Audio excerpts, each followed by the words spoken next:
happy to have you here. So I'm just going to do a quick intro and then we'll get into it. Hi everyone. Fantastic. I'm Mandar. I'm a member and a certified metabolic health coach from D-Life, which is India's first and the only award-winning low-carb platform. D-Life was founded by Anup Singh in 2014. Anup is a silver medalist from IIT Roorkee and the recipient of Icons of India Award. Anup is also the pioneer of low carb movement in India with his path-breaking protocol of max 100 gram carbs per day, which he gave us in 2012. And that made not only LCHF, but even type 2 diabetes reversal possible for Indian vegetarians. In 2020, D-Life launched the Diploma course created by Anup, which is the only course now approved under the NSDC Partner Government of India, and the only course with its globally biggest 144 CPD UK credit hours. Anup, as you know, along with Shashi, they are the co-organizers of this metabolic health conference, and I'm so happy to get to chat with Marty. So I'm going to introduce Marty as well. He's an engineer turned nutrition researcher. He approaches food through a very interesting data-driven and nutrient-first lens. He while seeking ways to manage his wife's type 1 diabetes, he has developed a systematic approach that optimizes satiety, nutrient density, metabolic health, and we are going to get into that. And through his platform, Optimizing Nutrition, he has helped thousands of people reclaim their health by focusing on nourishment and eliminating cravings. And I love that when he says that nutrition is about nutrients, all the rest is noise. So thrilled to have you here, Marty. Thanks for joining us. Yeah, thank you so much. I was saying I love all your questions and I love the Indian mindset. And yeah, you guys are a bunch of data nerd close to my heart. My daughter's boyfriend is Indian and his dad is Anup, and it's like sort of a small world, and you're all very data driven. So yeah, it's going to be a great chat. Perfect. Yeah, as an engineer, I'm looking forward to chatting with you. So starting with your personal journey, right? So your family, I Yeah. think wife and son both are type 1 diabetics, if I'm right. And Yeah, my, then my wife since she was 10 and my right. son a couple of years ago developed type 1 as well. We went, oh, okay, we know what this Right. is. And luckily, yeah, had a bit of experience, knew what to do with it.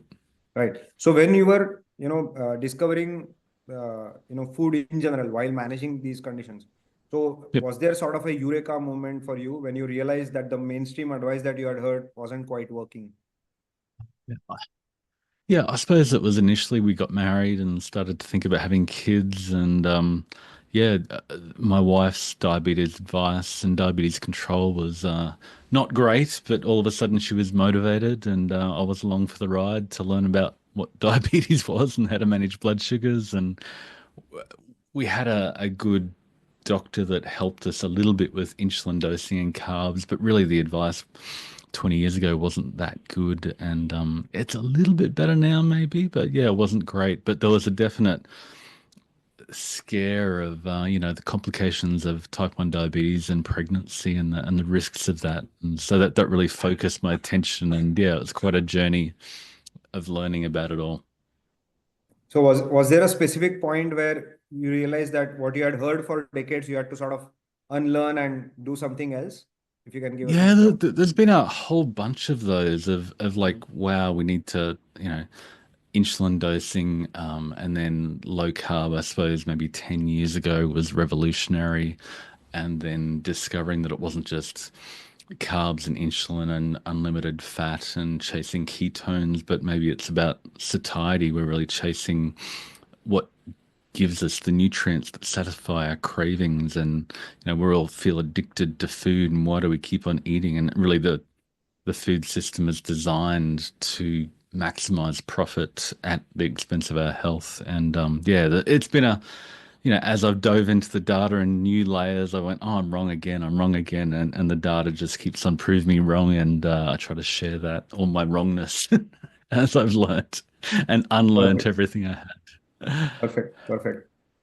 So you are somebody who has, gone deep into the actual micronutrients, the nutrient density, and not just at the level of, the three macros. So could you please tell us, what are the big gaps in the general understanding, and then how we should measure or gauge that nutrient density? Yeah, I suppose nutrient density as a concept is just, the amount of essential nutrients that are essential. Protein, which is amino acids, vitamins, minerals, and essential fatty acids per calorie.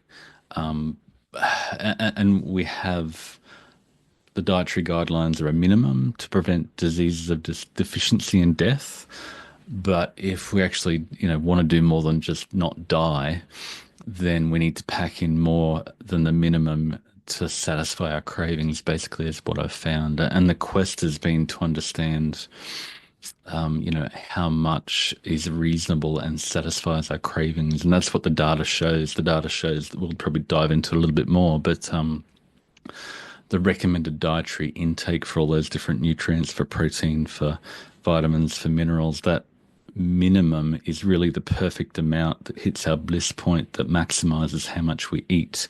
So if we're just aiming for the minimum, we're maximizing how much we will eat. And, it's the perfect formula for maximizing profit for food companies, really, of hitting that minimum. So to move beyond that, we need to pack in more protein, more minerals, more vitamins per calorie. And then our body goes, oh wow, this is, it's real food. It tastes great. And I feel fantastic. And I'm going to go out and play and do something else. And I'm not going to be thinking about food and feel addicted to food and captured by food and feel like a victim to the food system. It's just so empowering once you get the nutrients to satisfy your cravings. So it's sort of weird to think that behaviorally, if I got you right, the bliss point that you are speaking of, where I sort of get addicted to some of those foods, that and what my body really needs, they seem a bit different, is it? Yeah, I mean, I've got some slides that I can Sure, bring yeah, up. please. You said bring some slides up, and I'll show you how Sure, I think about it. If I can share screen, perfect.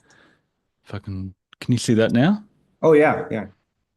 Yeah. So, I mean, I don't think nature is wrong or broken. Nature doesn't really make mistakes. But if you look at what happens in nature, we go through sort of this secannual cycle, not that happens every year. That in spring we've got sort of protein and fiber, and summer we've got more energy from carbohydrates, and autumn we've got fat and carbs that come together in this magical time around Thanksgiving or whatever, Christmas and Halloween, where we've got all this fat and carb together. Then we go into winter, which is Mm, sort of a low carb diet, and it all starts again. And even in you look at what happens to bears. This is the same bear, Bead-Nose the bear, who won the Fat Bear Week competition in 2018, 6 months apart. What is it about wild animals that they go, oh, I'm gonna, go for the fatty salmon and the berries and put on a ton of weight so I can survive autumn and get really fat. And when you look at this is our data from our optimizer data looking at across the year, and you can see that we eat, the black line is how much we eat. Sort of comes up and comes back down in summer, and then in Christmas we all eat a lot more, and then we go mm, make New Year's resolutions and try to lose weight again. But the the the carbs and fat oscillate through the year, and then if you dive in deeper, you see the sugar, starch, monounsaturated fat, polyunsaturated fat all sort of oscillate, but they cross over in these magical times of Easter and Halloween where the seasons cross. And it's not that sugar's bad or fat's bad or alcohol's bad or whatever.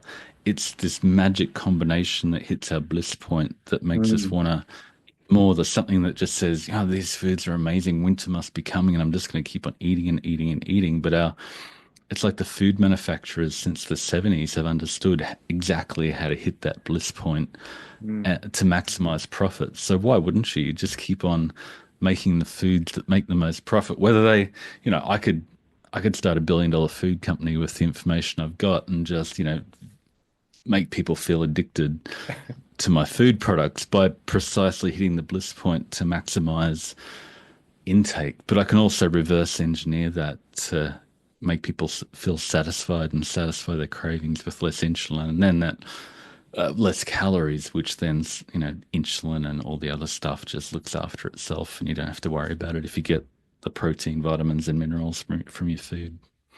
Absolutely. I think, yeah, that's good that you're using that knowledge for the positive effect. For good and not evil. Yeah, yeah. So, and as you mentioned, many of these processed foods, they are engineered to get us hooked onto them, right? Yep. In fact, we have a famous advertisement in India where it's for some chips. So they go, nobody can eat just one, right? They will keep Yeah, you. yeah. Yeah, yeah. I bet you once you pop, you just can't stop. You just can't Yeah. eat one. And it's engineered. These are food scientists who use multivariate regression analysis to know Mm, exactly how much sugar, fat, protein, salt to hit those bliss points. And I went, I wonder if we can see that in the data and then reverse engineer it. And you can. perfect. So while we are on the topic of these cravings, right? So are there certain drivers that you always see common across people? Uh, and flipping that question, are there a couple of concrete steps that they can take? Okay, what should they eat more of, or what should they sort of avoid any traps? Uh, how do you look at this? Yeah. Yeah. Wait. You said you can provide slides, so I threw Yes, a whole yes, lot together. But sure. this is maybe the engineers amongst us will go, This all makes sense." Everybody else will go, "This is crazy." But Ted Naiman, who's a good mate of mine, took 800,000 days of data that I gave him and looked at this as fat versus fat, carbs, and protein. So basically, what it shows is the a higher protein percentage we eat less, which is the blue. Mm-hmm. And if we move away from that fat or carbs, if we move to a lower carb, higher fat diet or a lower carb, higher fat diet, we eat less. It's this magic bliss point pimple in the middle Mm, that aligns with eating the most, like 5% protein, 40% carbs, 50% fat. And it's a really cool 3D animation that he's made that can perfect. actually spin around and go wacky and go, oh, what's my diet look like? But basically, protein is the number one thing that if you prioritize getting more protein with less Mm, energy, that's number one. And you're probably going to get a lot of other nutrients along with that. But, mhm, you know, people do best when they have a broader palate. Like a lot of people do really well in carnivore, but they have to keep on dialing up the protein percentage really, really high, up to 50, 60% to get really good results. But if you've got a broader palette of, dairy and seafood and plant stuff, and you can bring in all the nutrients that help with satiety and really give your body what it needs precisely. So it's not just protein, there's calcium, it's potassium and sodium and vitamin B2 and vitamin C that all sort of play a part in the algorithm to maximize satiety. So yeah, your body's just craving nutrients. perfect. And is this connected to, or how do you connect this to the protein leverage hypothesis? Yeah, I mean protein leverage. Let me bring up. The answer is Or you can keep your yes, slides. but Yeah. I'm trying to start a rumor that it's not just the protein leverage hypothesis; it's the nutrient leverage hypothesis. Ah, So perfect. rather than just protein, it's all the other nutrients as well. And like Mhm, if you look at protein, um, we get bringing it back into 2D, which is a little bit simpler. You see mhm, that there's this 14% bliss point, 14% protein, which is a burger and chips and pizza and cheesecake and everything. We eat the most. So this is protein percentage along the bottom and energy on the top. So if you're getting a very low protein diet, you'll actually crave protein. And mm, whether you're a pond slime or a chimpanzee or a domesticated human, you're going to crave enough protein from your diet. So you'll keep on eating to get the protein you need. mhm, But once you get above that 14%, you hit what's called sensory specific satiety. So if you imagine you just ate lean steak or lean chicken, you go, no more pork chops for me, but the cheesecake looks good. But no, I couldn't take another pork chop, thanks. That's just, I've had the protein you need. You can think of like you're filling up the protein tank, but then your body goes, oh, maybe some energy, but you're really also craving sodium and potassium and calcium and all these other nutrients that you can imagine. There's a thing called optimal foraging theory. You can imagine a wild animal going around and saying, I'm going to get the protein and then I'm going to chew on some plants to get the potassium and magnesium, and then I'm going to have some, you know, calcium from whatever you get the calcium from. And our body is doing that all the time. And I've just tried to model that. And it's just a fascinating quest to model that. But you see that when you look at protein, everybody, this is the distribution of protein. Everybody springs back towards that 14%. You can try really hard to increase your protein percentage, but most people really struggle to stay over 50% for long. They go, oh, I need the cheesecake, I need the donuts, and swing back to the 14%. So in our programs, if say you log for a week, you find you're at 20%, we'll nudge you up to 30%. And if you sit at 30%, you're going to get a significant energy deficit. But yeah, but then to bang on, you've got the same thing. It's not carbs that are bad or good. It's just that perfect amount of carbs that aligns with eating more. If you're low carb or low fat, you're going to eat about the same amount less, but it's that perfect combination of fat and carbs.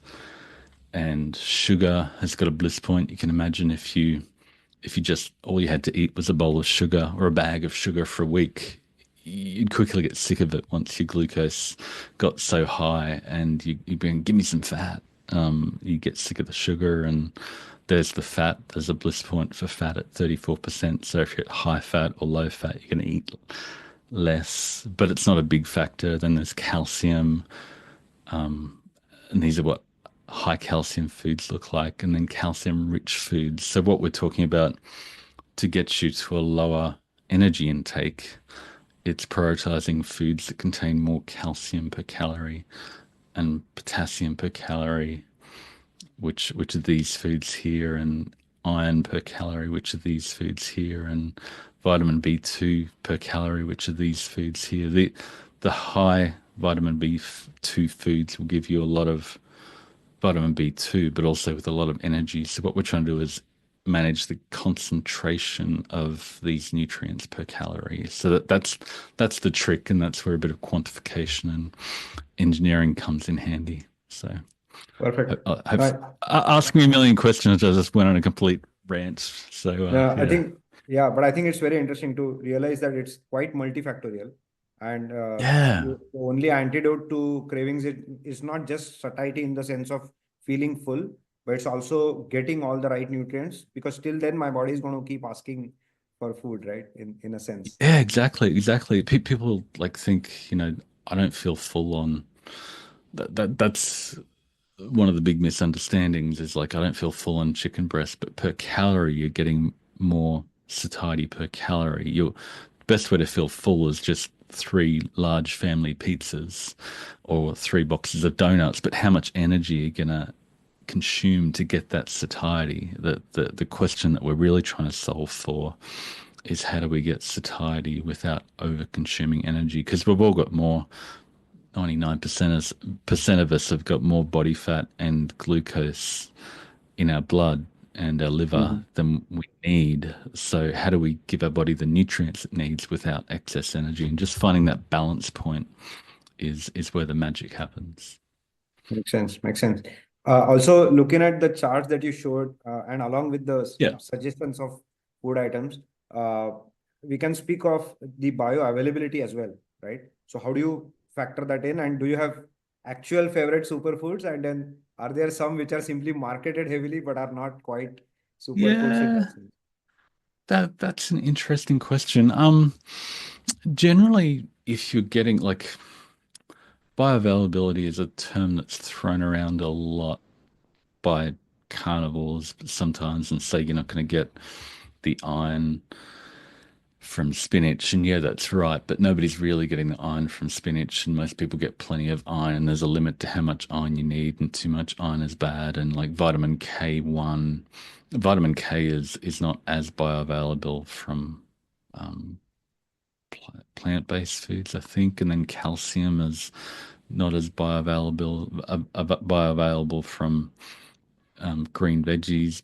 But if you're getting enough in absolute terms, most people don't need to worry about the bioavailability, and unless they've got a exclusively plant-based diet and the like. So yeah, I've done some analysis looking at the satiety curves and the bliss point and how that changes for different nutrients, and maybe calcium and iron and B1, B2, B3 appear to be more bioavailable, so you need to eat less to get the nutrients you need on a lower carb animal diet, animal-based diet. But generally, it's not a massive concern if you're getting enough protein, if you're getting enough calcium. And like I said, most people get plenty of iron anyway, so it's not a big issue for bioavailability. So,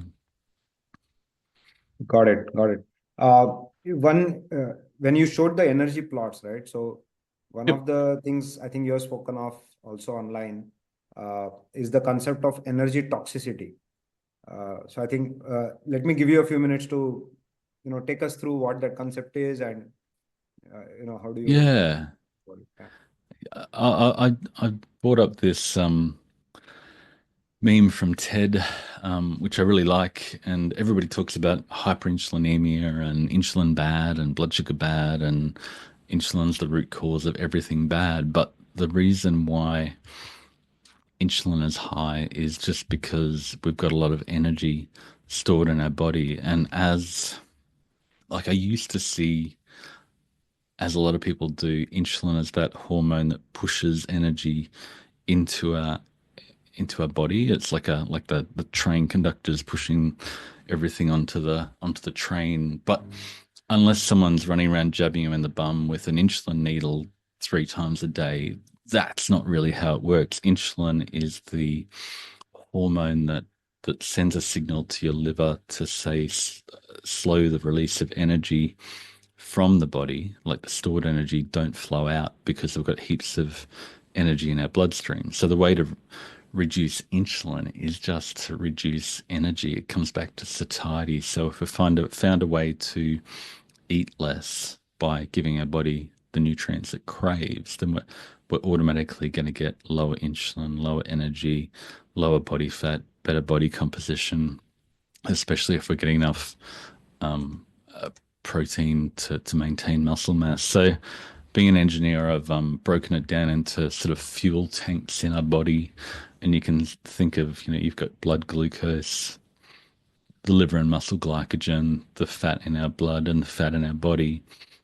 And this, due to oxidative priority, it basically backs up in our system. So we think diabetes is an issue of we're allergic to carbs in some way, but really the issue is that our body fat is tapped out to the max.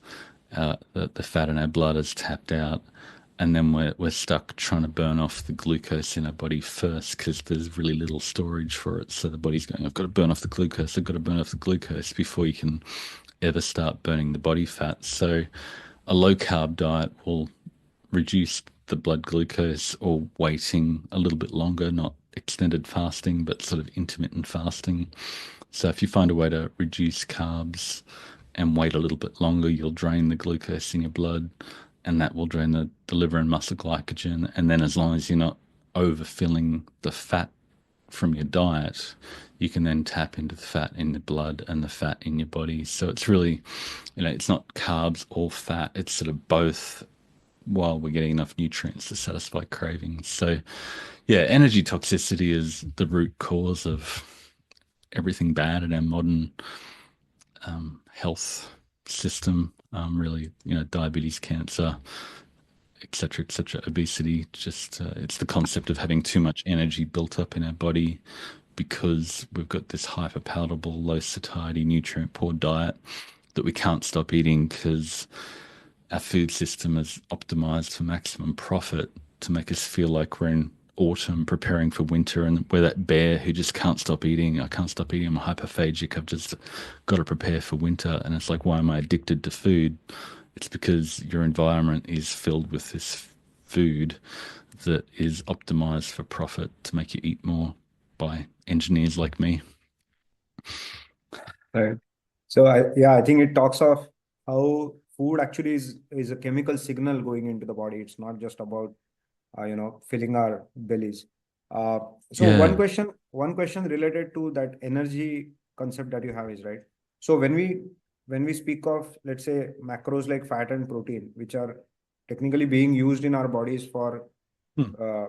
building stuff as well. So in Yep. simple terms, they are raw materials as well, and not simply sources of energy. So how do you look at that bifurcation of being an energy source as well as a raw material, and then carbohydrates pretty much doing only the energy part? Yeah, I mean, we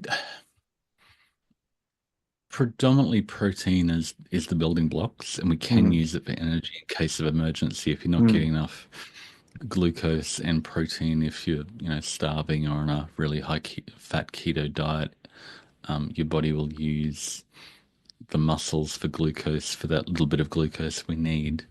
And really, carbs are fast burning energy, and fat is slow burning energy that's great for storage. We can't store much carbs, but it'll give us an explosive boost. mm, Fat is just a really dense energy source that can store in our body. So I see fat and carbs as interchangeable. They're both carbon-carbon bonds, just stored in slightly different forms. And protein can be used as energy, but it's a really bad energy source just because, once you eat enough protein, your body goes, enough. I've had enough. I've hit sensory specific satiety. I just can't put down any more lean chicken breast or pork chop or whatever whatever your favorite Indian sources of protein are. And I know that they're a little bit harder to get in India, which is a bit of a challenge, but yeah. yeah, I think, yeah, we do need to do better on the protein front. I have now a little different question. So, you have delved into a lot of insulin data, of course, while dealing with type 1 diabetes right at home. So could you speak of sort of the basal, insulin secretion, as well as then what is triggered by what we eat? Of course, in people who can produce insulin, Yeah. and then sort of contrast that with how do you then manage it for a type 1 diabetic?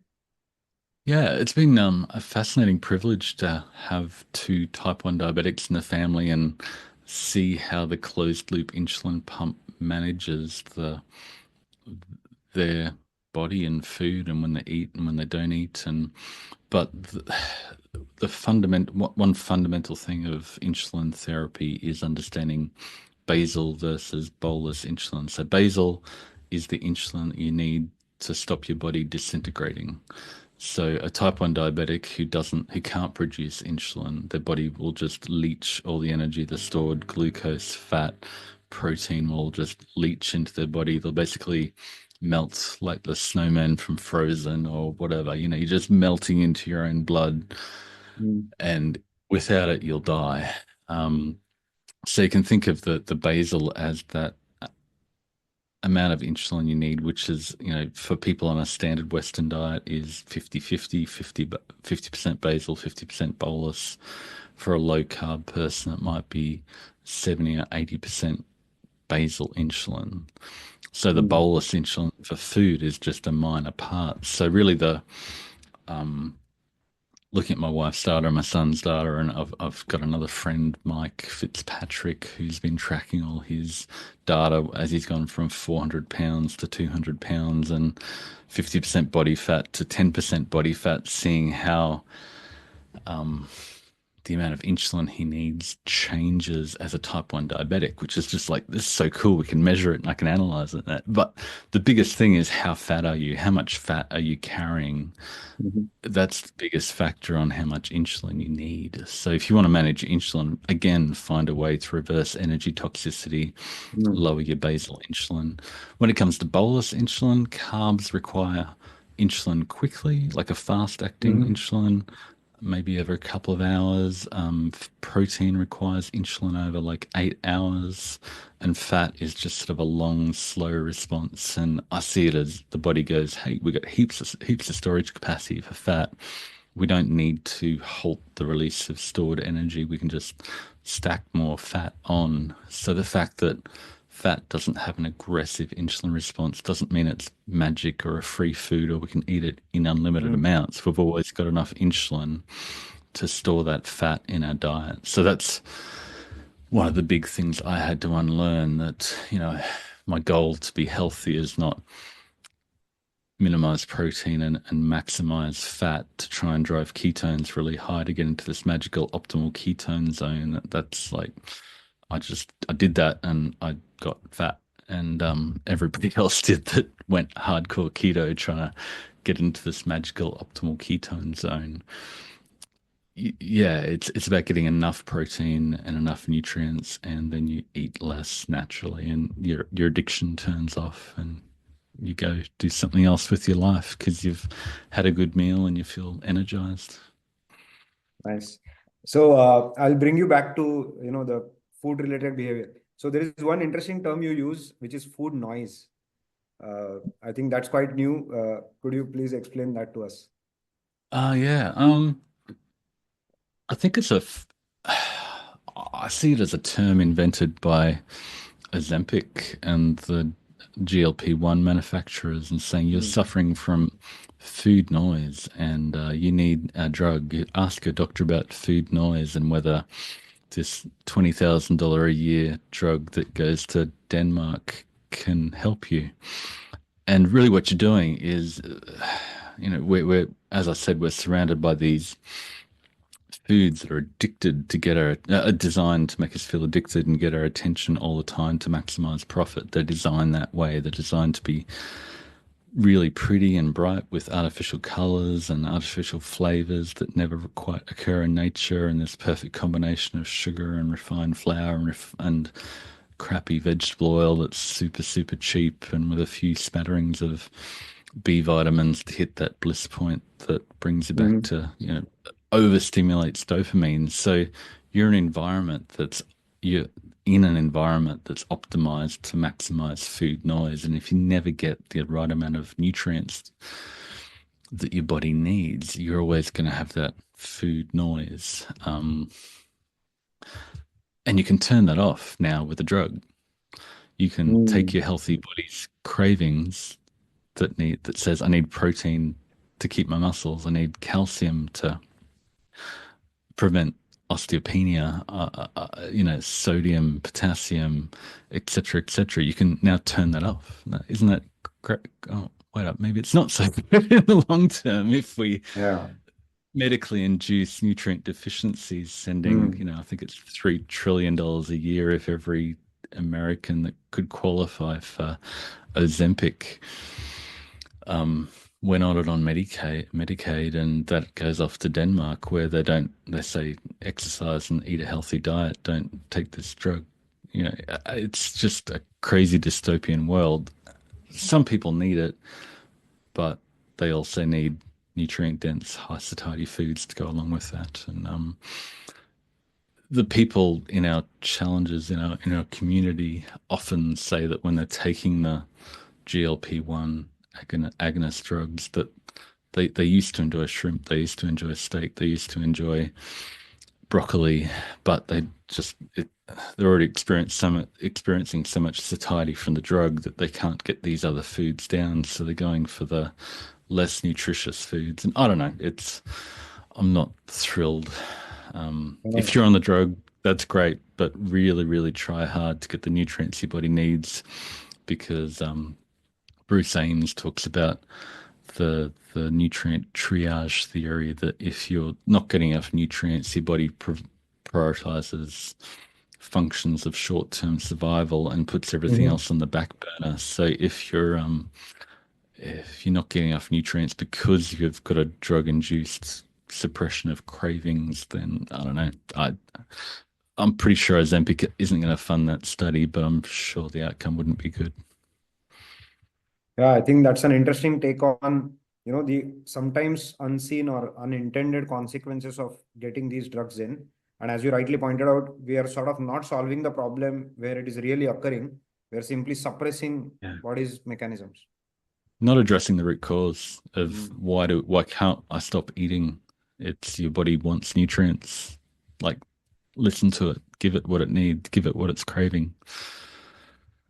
Absolutely.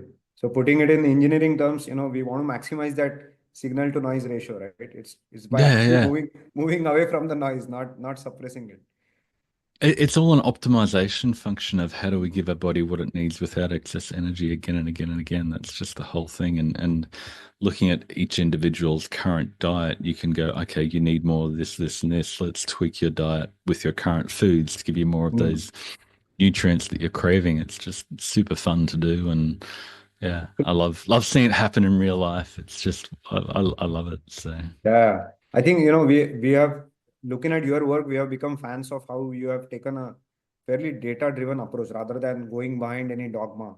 So on that note, I know one of your newer papers is out, on that data-driven fasting. So could you yeah. please tell us about that as well?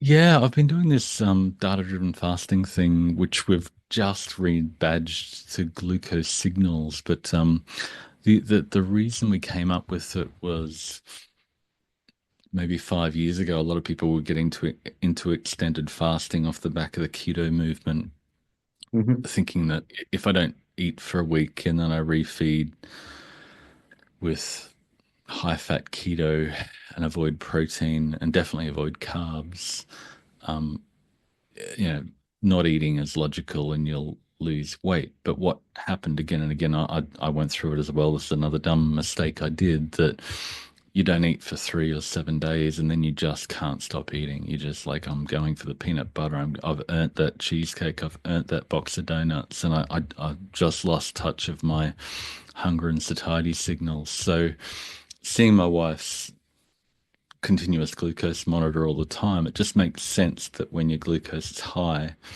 it's not a great time to eat, and you're probably going to feel quite satisfied when your glucose is high. But once your glucose gets low, it's time to eat. It's time to refuel the fuel tank to give your body what it needs. So I've got a slide here of basically what we do is that when your glucose is under what's normal for you before you eat, have a good meal, it goes up.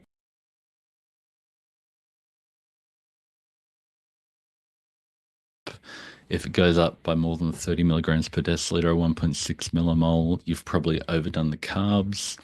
If it takes a long time to come back down to normal for you, you've probably overdone the fat.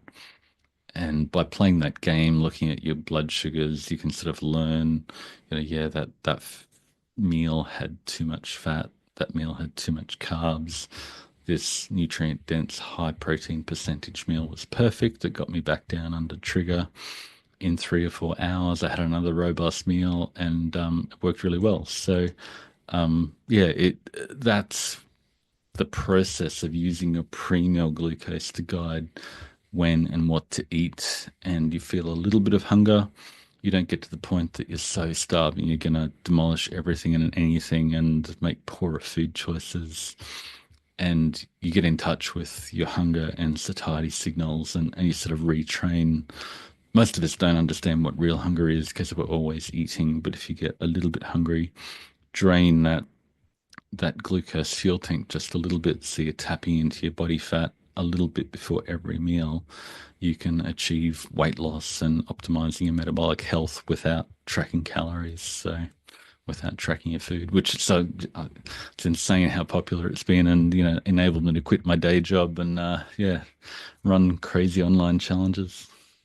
Absolutely. I also noticed that on your graph, you had the increase in glucose levels was 30 or less, right? On the y-axis. Yeah. Yeah. So could you please Yeah, talk so about so that? we want to see a rise of less than 30 milligrams per deciliter, but anything less than that is sort of normal. Like you don't, I think a lot of people with continuous glucose monitors end up trying to flatline their blood Mm-hmm. glucose. They think any blip in glucose is bad, and therefore I'm avoiding all carbs and just eating fat. And or the worst thing is combining fat and carbs. There was a thing with Glucose Goddess who talked about clothing the carbs with fat. So if you add fat and carbs, you get a cheesecake or a donut, and it's the lowest satiety thing that keeps your glucose and insulin elevated for the longest and stores the most fat. So it's like, no, no, no, no, no. Let's not do that.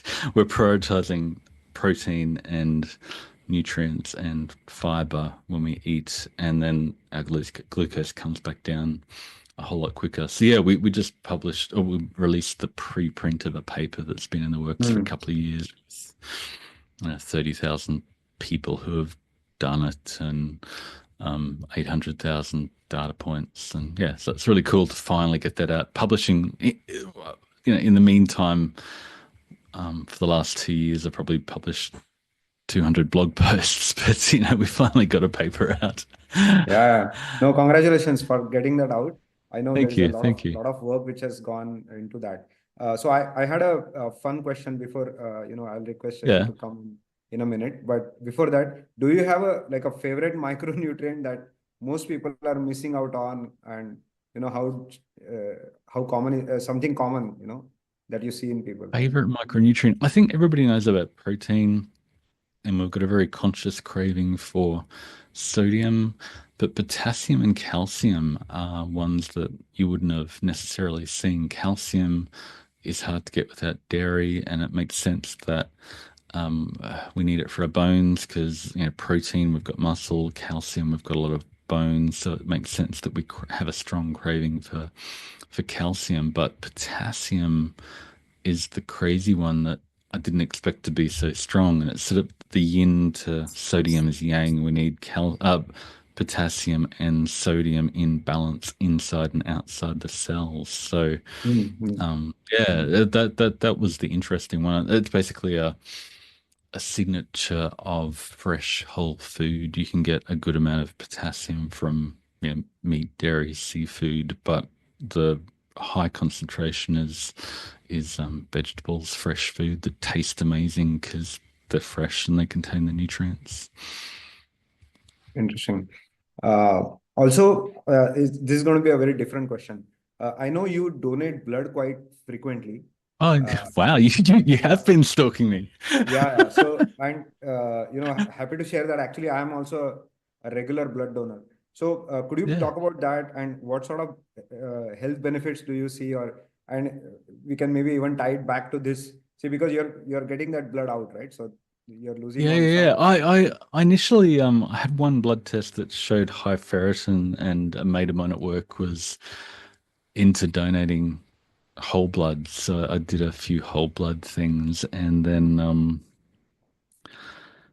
how did I come across it recently? Yeah, but there's total blood plasma replacement where you can pay a ton of money and have your plasma taken out and albumin put back in, and sort of the theory there, it works really well for people with autoimmune issues, and it's a really highfalutin, high level research approach that you're basically getting your own stem cells to regrow all your blood cells and your plasma. So it's basically autophagy fasting Hmm. for your blood and regenerating young blood. And there used to be all the crazy, the Silicon Valley crazies who'd get a blood boy, blood donor and take young blood, but then they did research where they found it was just taking out your old blood, taking out the toxins and the old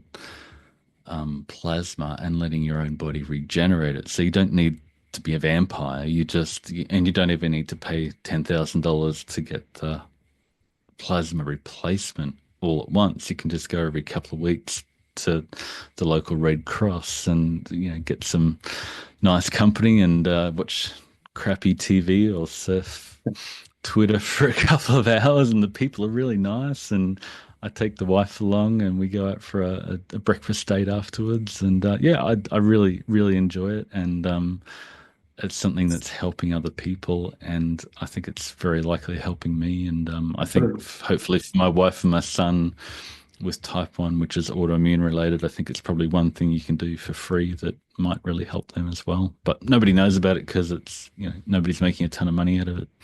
Yeah.